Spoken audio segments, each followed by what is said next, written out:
They tried to sabotage my career. Without realizing I was the one signing their paychecks. Stick around, because what started as betrayal turned into the ultimate power move. And, if you're into stories of quiet revenge and unstoppable success, hit that subscribe button.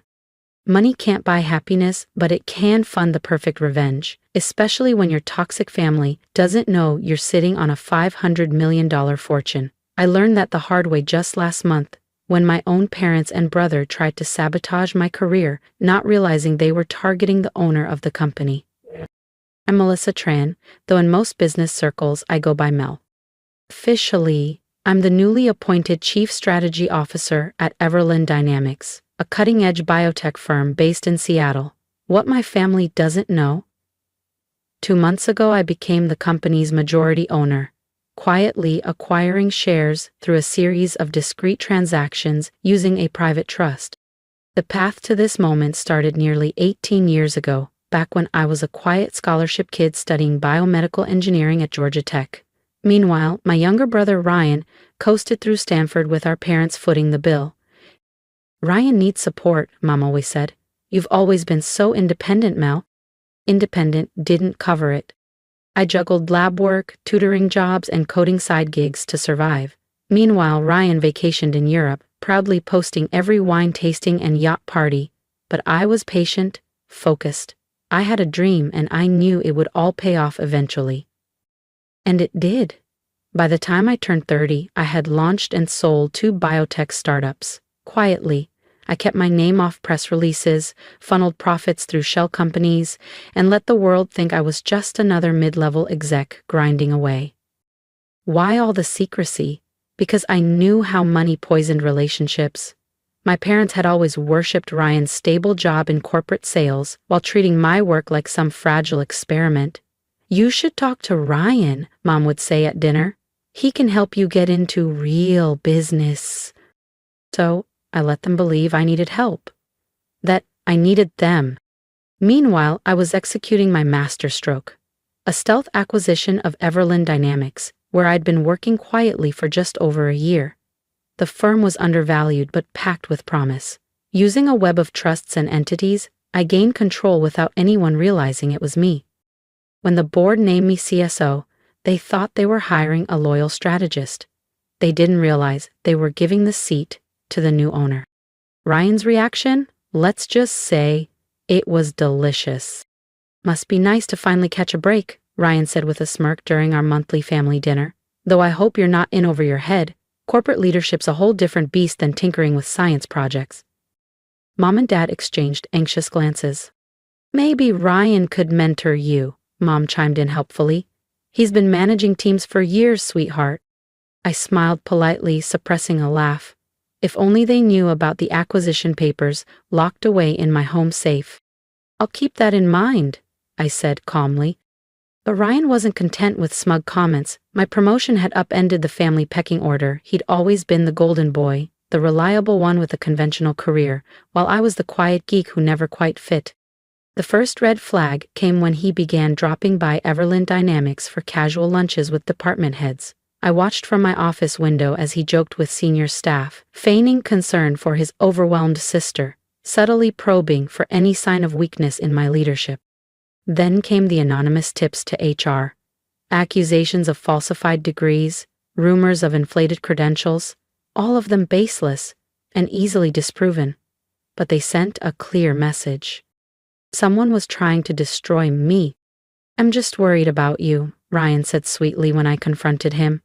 "You know how it is. Tech companies promote women a little too quickly these days. Gotta hit those diversity numbers. I'd hate to see you crash and burn in front of everyone." I let him keep digging, curious how far he'd go. That answer arrived yesterday. Delivered in a sealed envelope to the board of directors. Inside, a polished dossier filled with forged bank statements, altered emails, and a timeline painting me as a fraud. Embezzlement, insider trading, falsified reports. It was a masterclass in malicious fabrication. The board called an emergency meeting for Friday morning. Ryan must have heard through his office grapevine because at dinner last night he was practically glowing. "The board wants me present tomorrow," he announced grandly. Apparently, there's going to be a big change at the top. Mom and Dad beamed with pride, neither asking why I wasn't invited to this mysterious meeting about my own job. What they don't know is that I spent last night building a dossier of my own. Every manipulation, every lie, every whisper campaign documented in detail. And this time, I'm also revealing Everlyn Dynamics' true ownership structure. Tomorrow, they'll finally find out who's really in charge. And if you think Ryan's about to get away with it, you might want to hit that subscribe button, because what happens next changes everything. I should be angry. I should be hurt that my own brother tried to annihilate my career, that my parents eagerly RSVP'd to my professional execution. But sitting here in my home office, surrounded by printouts of forged bank statements and fake email trails, I feel surprisingly calm. Ryan's scheme, twisted as it is, handed me the perfect stage, a rare chance to confront not only his betrayal, but a lifetime of being underestimated, overlooked, and dismissed. Sometimes the best revenge is letting people believe they've won, right until the moment they realize they were never in control. The board meeting is set for 9 a.m. sharp. My family will arrive thinking they're about to witness my downfall. Instead, they're about to learn why you never bet against the quiet one in the corner, especially when she owns the table.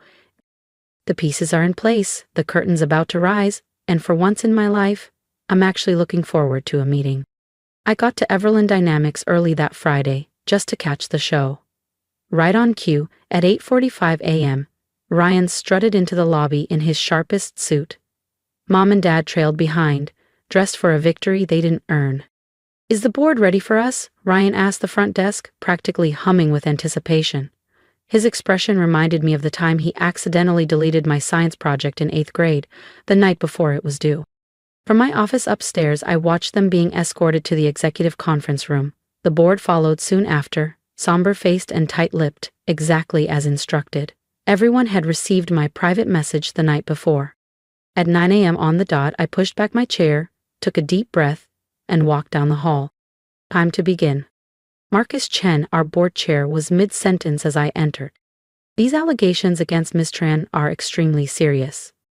"Sorry I'm late," I said brightly, taking my seat at the table. Ryan's head jerked up, confusion flickering behind his smug grin. "Mel, this is a closed session. You weren't invited," he said sharply, glancing nervously at the directors. I folded my hands calmly. "Actually, I invited myself. It's a bit hard to hold a board meeting without the company's owner." The silence was delicious. Ryan's jaw dropped. Mom blinked rapidly. Dad looked like he'd swallowed a lemon whole. "What are you talking about?" Ryan sputtered. "Everlyn Dynamics is owned by shareholders." "It's a public company," Ryan scoffed, clinging to his illusion of control. "Correction," I said, nodding to my assistant Layla, who stepped forward and began distributing folders to everyone seated around the table. Everlyn Dynamics was a public company, until 2 months ago, when it was quietly purchased by Trans Strategic Holdings. Would you like to guess who owns that? I watched as realization dawned across the boardroom. Several directors' eyes widened as they flipped through the pages. Some had speculated about the mysterious private trust behind the buyout, but no one knew the identity of the new owner. Until now. "This is insane," Ryan stammered. "You can't afford. You're just a lab geek? Just a coder," I finished for him, smiling. "Yes, you've made that quite clear, over and over again, in fact." I turned to Layla.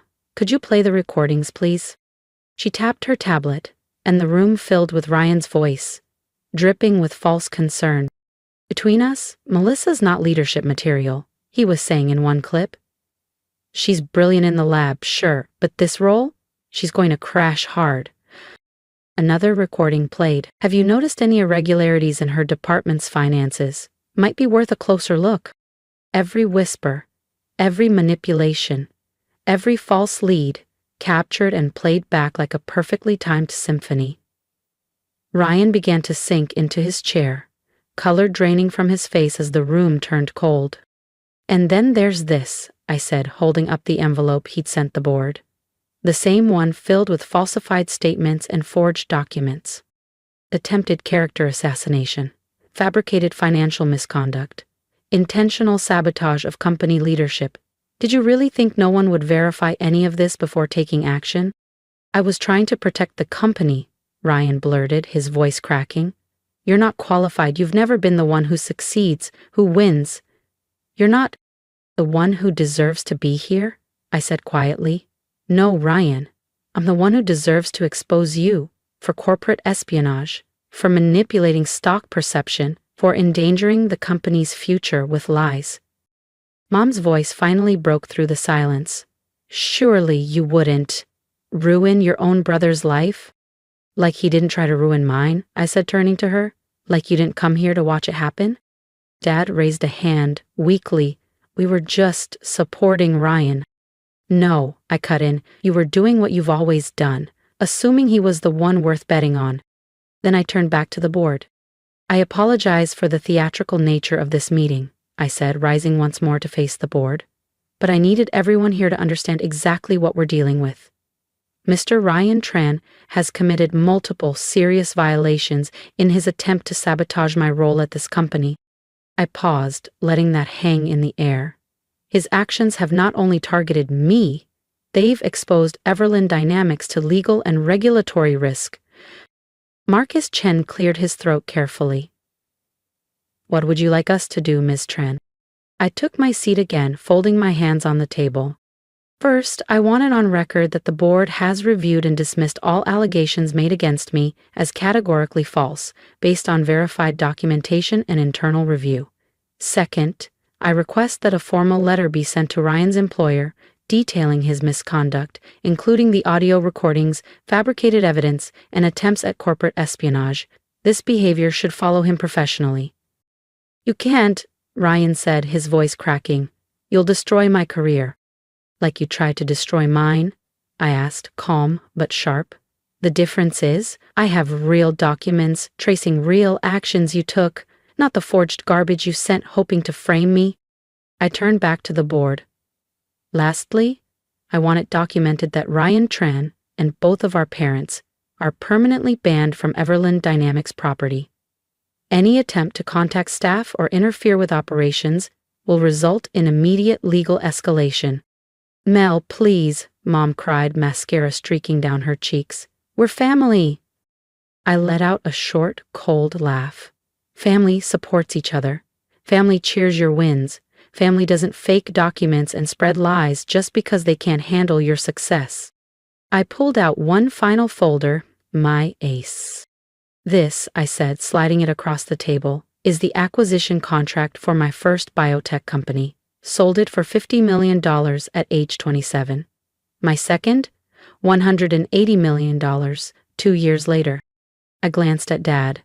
I could have bought that golf club membership you wanted, could have paid for every luxury trip you gave to Ryan like trophies.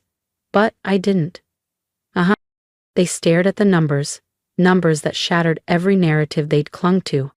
I stayed quiet because I wanted to see who would stand by me when they thought I had nothing. You all failed that test.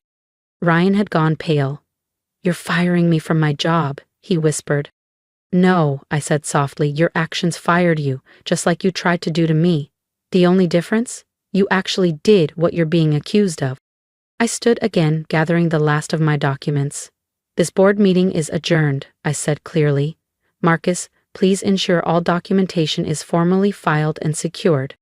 Then I turned to them. Ryan, Mom, Dad. Security will escort you out.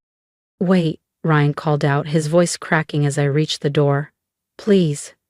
I'm sorry. I was jealous. I couldn't handle that you were finally doing better than me. His voice shook.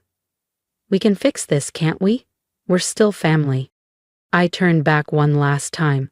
Do you know the difference between us, Ryan? He looked up, eyes glossy. When you thought I was struggling, you pushed me down further. When I was succeeding, I kept it quiet to avoid making you feel small. I exhaled. That's the difference between real success and whatever game you've been playing. The next few weeks were interesting. Ryan lost his job. His employer wasted no time once they reviewed the evidence of his sabotage. Word of my success at Everland Dynamics leaked, and suddenly, the same country club crowd that had fawned over my brother started asking about me. Mom and Dad left teary voicemails, Ryan sent handwritten apologies. Even his therapist mailed a letter explaining he was doing the work. I archived them all without replying. 3 months later, I was working late when Leela buzzed my office. "There's someone here to see you, says it's personal." It was Ryan, but not the polished, cocky version I'd grown up with. He looked thinner, older. Hair shorter, no flashy watch, no tailored blazer. Just a plain button-down in a manila envelope. "I'm not staying," he said quickly, raising a hand. "I just need to say something." He stepped forward, placing the envelope on my desk. "This has everything. Passwords, contacts, info I dug up while trying to sabotage you. I'm also sending a letter to the board and my former employer, owning everything. No excuses." I watched him silently. "Why now?" I finally asked. "Because you were right," he said. "I wasn't building anything real, you did, and I hated you for it." He turned to leave, then hesitated. "I'm starting over. Small startup, entry level. No shortcuts this time. I don't expect forgiveness. I just wanted you to know that letting me fail taught me more than our parents ever did by helping me cheat." He reached the door. "Ryan," I called softly. He turned back, hope in his eyes. "Send me your resume in a year." "Not for a leadership role," I said gently, "but if you're serious about earning things the right way, we're always looking for people willing to work their way up."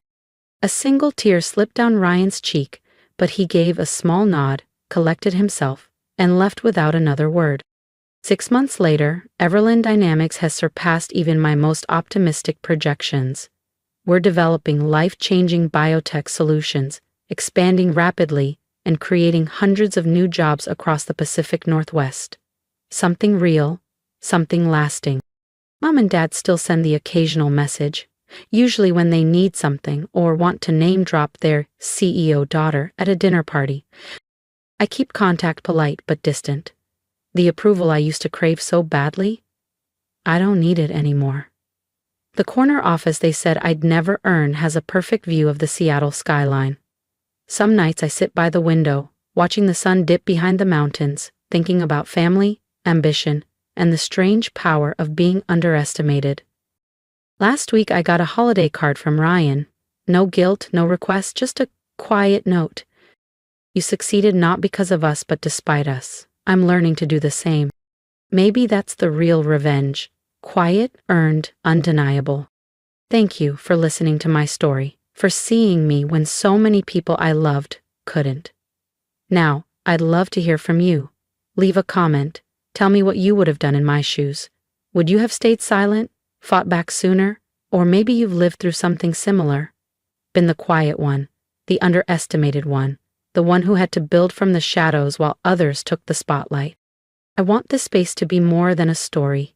Let it be a reminder that you don't need loud applause to validate your worth.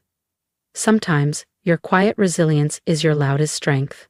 And if you're on your own journey right now, working late nights, being overlooked, underestimated, keep going. Keep building. Let your success speak louder than your pain. Support me by liking, sharing, and subscribing, not just for the next chapter of my story, but for yours too.